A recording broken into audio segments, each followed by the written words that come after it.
সকল প্রিয় বন্ধু বান্ধবী ভাই বোনেদের কাছে আমার অসংখ্য ধন্যবাদ। আমার এই ভিডিও যেখানে আমরা শিখবো শুধু একটি পেন্সিল ব্যবহার করে কীভাবে ভগবান শ্রীকৃষ্ণের রূপরেখা আঁকতে হয়।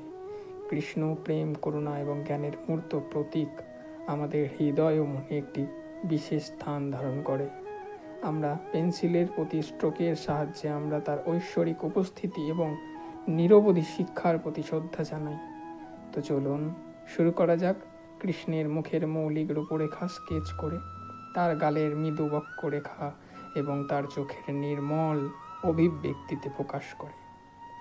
আমরা আঁকার সময় আসুন আমরা সেই প্রিয় দেবতার কাছ থেকে বিকিরণকারী করুণা এবং প্রশান্তিকে ভালোবেসে শ্রদ্ধা জানাই। চলুন আসুন এর জটিল সৌন্দর্য ক্যাপচার করার জন্য প্রতিটি পলকের যত্ন সহকারে আকৃতি দিই। মনে রাখবেন, আমরা আমাদের অঙ্কনকে প্রাণবন্ত করার চেষ্টা করার সময় বিশদে মনোযোগ দেওয়াটাই মুখ্য বলে মনে করে থাকি।